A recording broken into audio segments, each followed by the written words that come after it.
जिक्र कर रहे हैं, लंबे समय से अगर बात की जाए पाकिस्तान की यही स्थिति देखने को मिल रही है। और दूसरी ओर अनुज माथुर जी, मैं आपका रुख करूंगा। अगर बात टीटीपी के हालिया हमलों को लेकर की जाए, मेजर साहब, जिस तरीके से टीटीपी के हालिया हमले हैं और जिस स्केल पर टीटीपी हमले कर रही है, इसको किस तरीके से देखा जाए? क्या यह मान लिया जाए कि जो पाकिस्तानी आर्मी है उसने घुटने टेक दिए हैं टीटीपी के आगे? क्योंकि जिस तरीके से रिपोर्ट्स भी मेजर साहब निकलकर सामने आई, आपने भी उन रिपोर्ट्स को देखा होगा कि जो पाकिस्तानी आर्मी है, जो जवान है पाकिस्तानी आर्मी के, वो जहां पर टीटीपी का बोलबाला है वहां पर पोस्टिंग से डरने लगे हैं। शेख, जय हिंद। देखिए, मैं आपको एक दो बातें साफ बताना चाहता हूं। पहली बात तो अहमद भाई ने जहां पर छोड़ा जी मैं वहां से आगे बढ़ाऊंगा।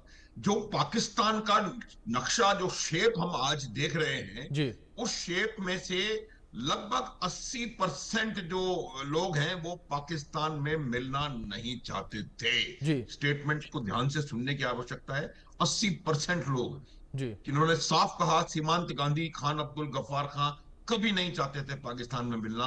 बलोचिस्तान कभी नहीं चाहता था पाकिस्तान में मिलना। सिंध कभी नहीं चाहता था पाकिस्तान में मिलना। कश्मीर तो भारत में मिल ही गया था। गिलगित बाल्टिस्तान भारत में मिल ही गया था।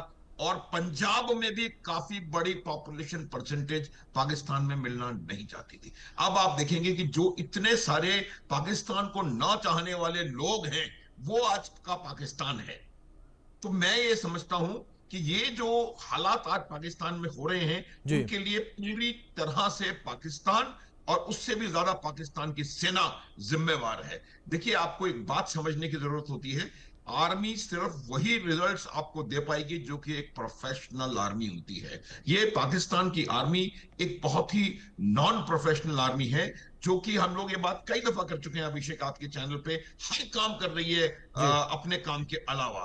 पॉलिटिक्स भी वो करते हैं, ब्यूरोक्रेसी भी वो करते हैं, डिप्लोमेसी भी वो करते हैं, व्यापार भी वो करते हैं, मैन्युफैक्चरिंग भी वो करते हैं, सेल्स भी वो करते हैं। जी सब कुछ पाकिस्तान की आर्मी करती है। और उनके जो सीनियर लोग हैं, जो कि बेसिकली पाकिस्तानी सुन्नी मुसलमानों का गुप्त ग्रुप है, वो सारा मलाई लेकर के, और कुछ सीनियर पॉलिटिकल लीडर्स। तो जब इतना ज्यादा बेइंतहा आप किसी के साथ गलत ट्रीटमेंट करेंगे, तो यही हश्र होगा। पाकिस्तान की आर्मी न केवल नॉन प्रोफेशनल है, बल्कि आज उसकी परिस्थिति ये हो गई है कि जिस टीटीपी ने और उसके अलावा बीएलए ने और भी बहुत सारे छोटे छोटे जो संगठन है, उन लोगों ने मिल करके सिनर्जाइज तरीके से उनके ऊपर हमले करने शुरू कर दिए हैं। देखिए अभिषेक, जी इंसर्जेंसी में कई स्टेजेस आती हैं। ये फाइनल स्टेज होती है जब आप एस्टेब्लिशमेंट और आर्मी के खिलाफ फिजिकली पूरी बैटल करना शुरू कर दें, लड़ाई करना शुरू कर दें। और वही स्टेज पाकिस्तान के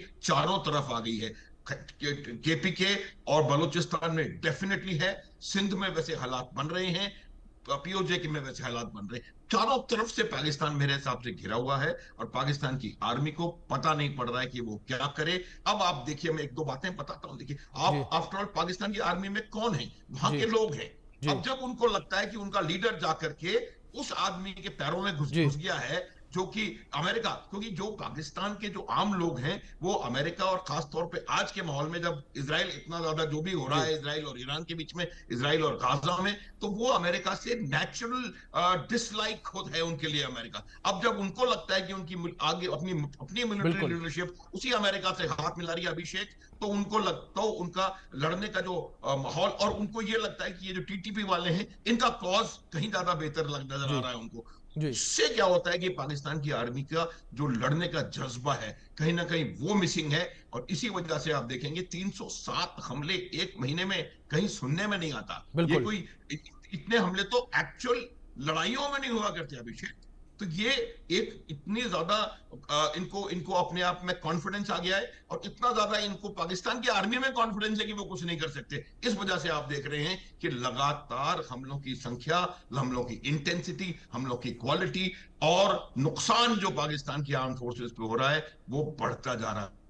एक पूरी की पूरी ट्रेन अगवा हो जाती है। ये मैंने कभी पूरे इतिहास में कभी इस प्रकार की चीज नहीं देखी, किसी ने ट्रेन अगवा कर ली। तो ये बातें जो हो रही हैं, उसकी वजह सिर्फ और सिर्फ पाकिस्तान की आर्म्ड फोर्सेस और उनका पूरा कंट्रोल और उनका तरीका काम करने का, जिससे कि वो तमाम बाकी लोगों को दोयम दर्जे का सिटीजन समझ करके उनके साथ गलत ट्रीटमेंट करते हैं। ये लोग अपने आप को इस्लाम का मसीहा बताते हैं पाकिस्तानी। मैं आपको स्टैटिस्टिक्स दे सकता हूं। पिछले पिछले 71 70 70 50 सालों में जितना आतंक इन्होंने मुसलमानों के खिलाफ पहुंचाया, चाहे वो बंगाल हो, चाहे वो खैबर पख्तूनख्वा हो, चाहे वो बलोचिस्तान हो, चाहे वो अफगानिस्तान हो, चाहे वो POJK हो, आज की तारीख में सबसे ज्यादा मुसलमानों की हत्याएं, मुसलमानों के रेप, मुसलमानों को गायब करना किसी ने किया है तो उसका नाम है पाकिस्तान। और ये अपने आप को कहता है कि मैं मुसलमानों का रहनुमा हूं।